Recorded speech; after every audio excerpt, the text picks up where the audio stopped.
This is the third video in a 4-part series on Revelation 13. In it, we will look at the image to the beast. And deceiveth them that dwell on the earth by the means of those miracles which he had power to do in the sight of the beast, saying to them that dwell on the earth that they should make an image to the beast, which had the wound by a sword, and did live. And he had power to give life unto the image of the beast, that the image of the beast should both speak, and cause that as many as would not worship the image of the beast should be killed. And he causeth all, both small and great, rich and poor, free and bond, to receive a mark in their right hand, or in their foreheads, and that no man might buy or sell, save he that had the mark, or the name of the beast, or the number of his name.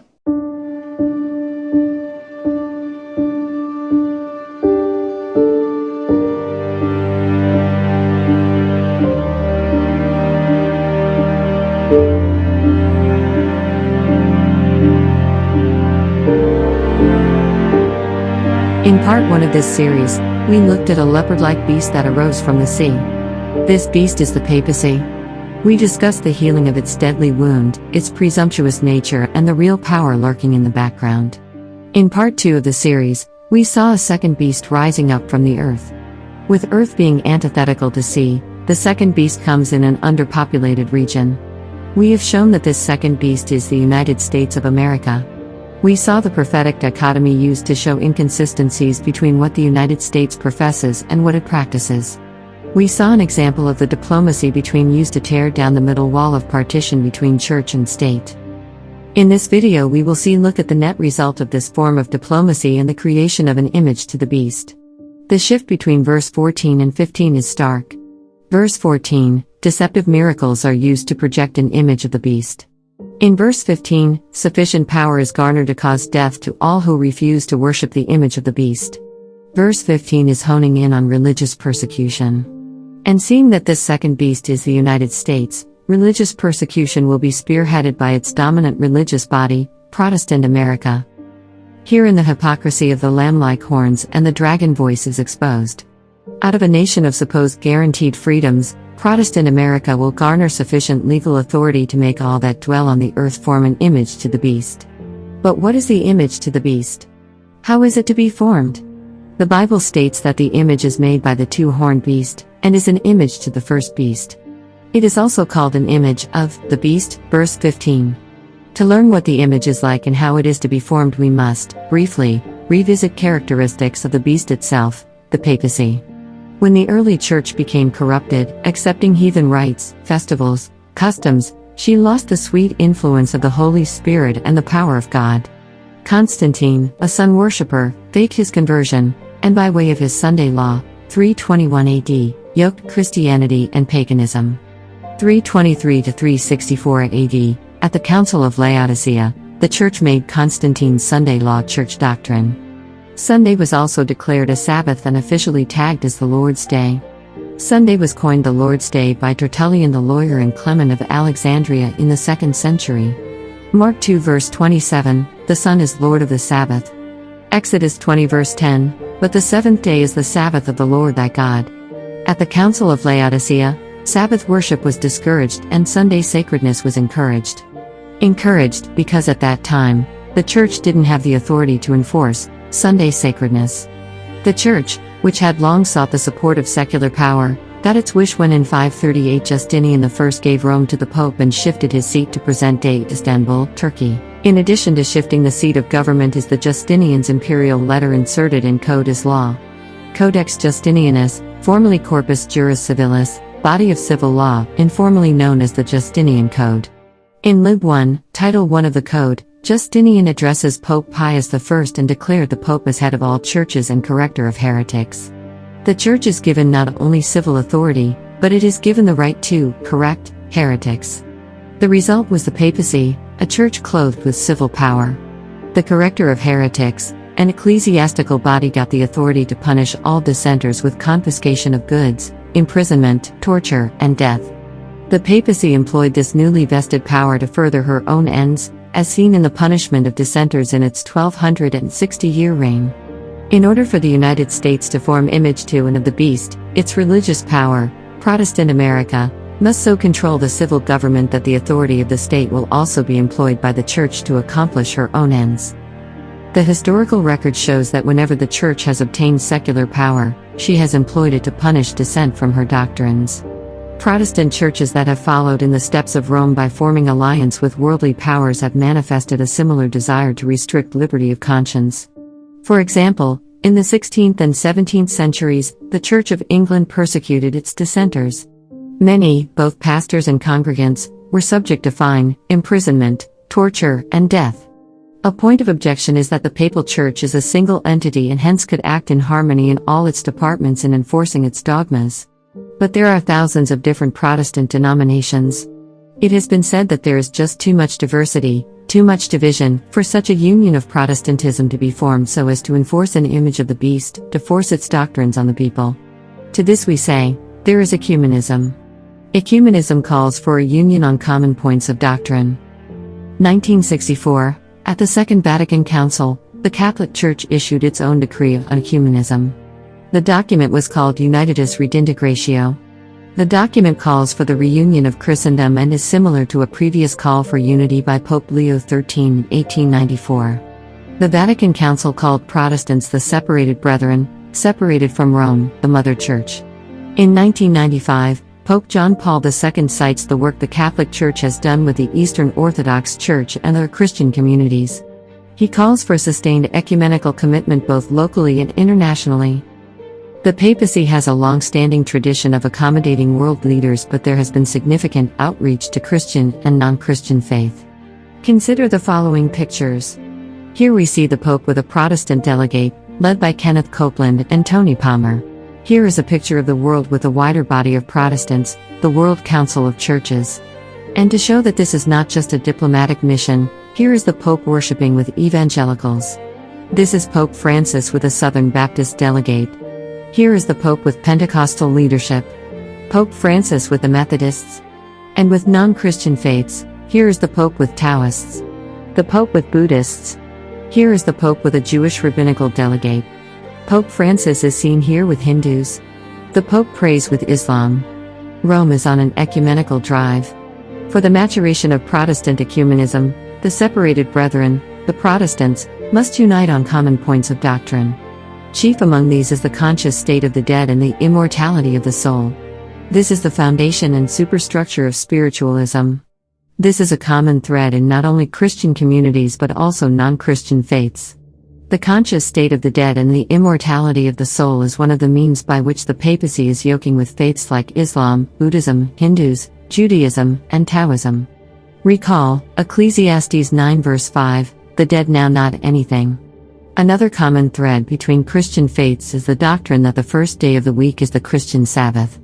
Let an ecclesiastical organization be formed by the myriad divisions of Christianity, let it be united on the common beliefs of the consciousness of the dead, the immortal soul, and Sunday sacredness. Give this ecclesiastical body civil authority to force upon the people its dogma, its doctrine. We have exactly what this prophecy predicts. An image to the papal beast, the author of Sunday sacredness. Politicians already placate Christendom. When this Protestant ecumenical union is complete, Protestant America will form an image of the Roman hierarchy, and the infliction of civil penalties on dissenters will inevitably result. Verses 16 and 17, the mark of the beast. Protestant America, the beast with the lamb-like horns, causeth or commands, both small and great, rich and poor, free and bond, to receive a mark in their right hand, or in their foreheads, and that no man might buy or sell, save he that had the mark, or the name of the beast, or the number of his name. Note, verses 15 and 16 says the mark of the beast is enforced by the second two-horned beast, either directly or through the image.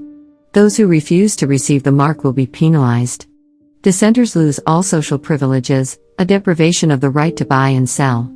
The third angel of Revelation 14 verses 9 to 12 issues the most solemn warning those who receive the mark. Revelation 14 verses 9 and 10, the third angel proclaims, "If any man worship the beast in his image and receive his mark in his forehead or in his hand, the same shall drink of the wine of the wrath of God, which is poured out without mixture." The beast in Revelation 14 verse 9, whose worship is enforced by the two-horned beast, is the first, or leopard-like beast of Revelation 13, the papacy. The image to the beast represents that form of apostate Protestantism which will be developed when Protestant churches seek the aid of government to enforce its dogma. After warning against the worship of the beast and his image, Revelation 14 verse 12 states, "Here is the patience of the saints. Here are they that keep the commandments of God, and the faith of Jesus." Note the juxtaposition. Those who keep the commandments of God are placed in contrast with those that worship the beast and his image and receive his mark. It follows that the keeping of God's law, on the one hand, and its violation, on the other, will make the distinction between the worshippers of God and the worshippers of the beast. Revisit verse 16. The word used for mark is the Greek word charagma. It means a stamp, a mark cut in or stamped as a badge of servitude or slavery, the sign of a servant. The Greek word, charagma, shows up in Scripture 9 times. Once in Acts 17 verse 29, where it is translated as graven, and the other 8 times to refer to the beast, as in the mark of the beast. The Greek word is used in reference to the beast to denote servitude, the sign of a servant. The beast is symbolic, a symbol of an unrighteous nation. It is wrong to assume that in this symbolic prophecy the mark is literal. Historically, the mark, as literally used, showed that the person receiving the mark is a servant of the person giving the mark. Note, the text says the mark of the beast. The beast is the papacy. Thus, receiving the mark of the papacy must be some act or profession that honors the authority, the papacy, that gives the mark. The recipient of the mark of the papacy is a servant of the papacy. Naturally, if we need to know what act or profession makes one a servant of the papacy, we must look at characteristics of the papacy itself. The special characteristic of the beast, and therefore of his image, is the breaking of God's commandments. Says Daniel, of the little horn, the papacy, he shall think to change times and the law. Daniel 7:25. 2 Thessalonians 2 verse 5, Paul says that the man of sin, the son of perdition, will show himself that he is God. Only by changing God's law can the papacy exalt himself above God. The papacy has changed the ordering of God's 10 Commandment law. The Catholic Church was long maintained that its 4th century official institution of the Sunday Sabbath is her mark. Cardinal George Gibbons, Archbishop of Baltimore, Maryland, 1877 to 1821 wrote, "Of course the Catholic Church claims the change from Sabbath to Sunday is her mark. And that act is a mark of her ecclesiastical authority in religious things. Thus, before us are 2 laws demanding obedience. On the one hand we have God's law as enacted by him and expresses his claim on his creatures. On the other, a revised, modified, edition of that law emanating from the Pope of Rome, and expressing the Pope's will. Recall, when we look at the 10 Commandments as given in the Catholic catechisms, we see that the 2nd commandment is left out, that the 10th is divided into 2 to make up the lack caused by leaving out the 2nd, so that there are still 10. The Decalogue's 4th commandment is the Catholic's 3rd commandment and reads, "Remember to keep holy the Lord's day." It is deliberately trimmed down to remove all references to the 7th day and God's claim on all creatures so as to enjoin the observance of Sunday as the new Sabbath. In the Doctrinal Catechism, Kennedy, New York, page 174. Question: have you any other way of proving that the Church has power to institute festivals of precept? Answer: had she not such power, she could not have done that in which all modern religionists agree with her. She could not have substituted the observance of Sunday, the first day of the week, for the observance of Saturday, the 7th day, a change for which there is no scriptural authority. The bottom line is this: whoever should understandingly keep the law as thus changed would be giving supreme honor to that power by which the change was made. Such an act of obedience to papal laws would be a mark of allegiance to the Pope in the place of God. 1678, Henry Tuberville, An Abridgment of the Christian Doctrine, page 58, the very act of changing the Sabbath into Sunday, which Protestants allow of, because by keeping Sunday, they acknowledge the Church's power to ordain feasts, and to command them under sin. The Roman Church has not relinquished her claim to supremacy, and when the world and the Protestant churches accept a Sabbath of her creating, while they reject the Bible Sabbath, they virtually admit this assumption. The Papists declare that the observance of Sunday by the Protestants is an homage they pay, in spite of themselves, to the authority of the Catholic Church. Monsignor Seger, Plain Talk About the Protestantism of Today, page 213. The enforcement of Sunday sacredness on the part of Protestant churches is an enforcement of the worship of the papacy, a worship of the beast. Here is the crux of the matter. Christians of past generations observed the Sunday, genuinely supposing that in so doing they were keeping the Bible Sabbath. There are now true Christians in every church, including the Roman Catholic Church, who honestly believe that Sunday is the Sabbath of divine appointment. God accepts their sincerity of purpose and their integrity before Him. But, when Sunday observance shall be enforced by law, and the world shall know the obligation of the true Sabbath, but shall transgress the command of God, to obey a precept of Rome, they will thereby honor popery above God.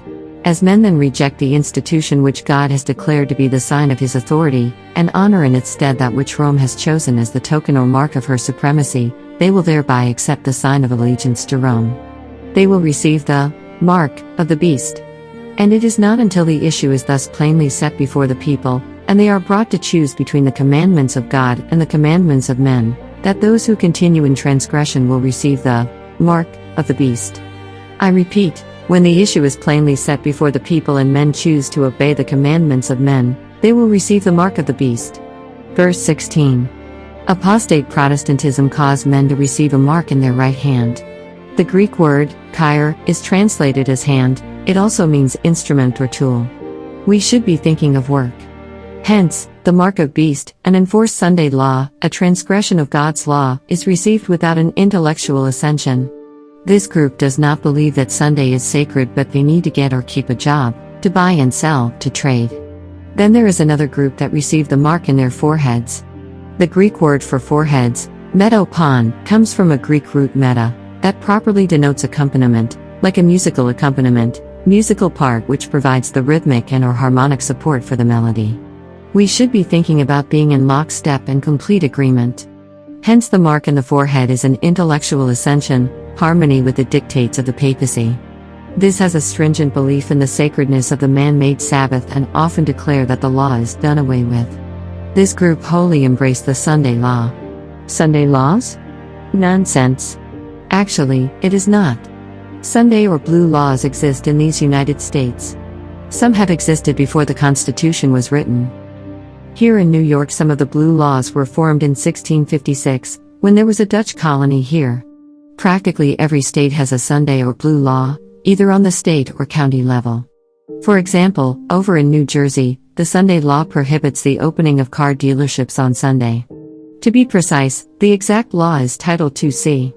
The New Jersey Code of Criminal Justice, Section 2C 33-26. Item 4 reads, except as provided in Section 1 of P.L.2011, Circuit 29C.3910-38, a person who engages in the business of buying, selling, or exchanging motor vehicles or who opens a place of business, and attempts to engage in such conduct on a Sunday commits a disorderly person's offense. Here in New York City, a dictate in New York Sunday law prohibits the opening of liquor stores before the first Mass. The imposition of a Sunday law is not as far-fetched as the higher critics think. When the image of the beast is formed, these relatively dormant Sunday laws will be revved up and given an additional punch. They will restrict buying and selling, prevent freedom of expression and worship. The Bible shows that in these last days, Christendom will be divided in two great classes, those who will worship the beast and his image and receive his mark, and those who keep the commandments of God and have the faith of Jesus. Revelation 14 verse 12. We know what the commandments of God are, even if we willfully disregard them. Additionally, verse 17 references a number of his name. What is this number? We'll broach this topic in our final video on Revelation 13. Stay tuned.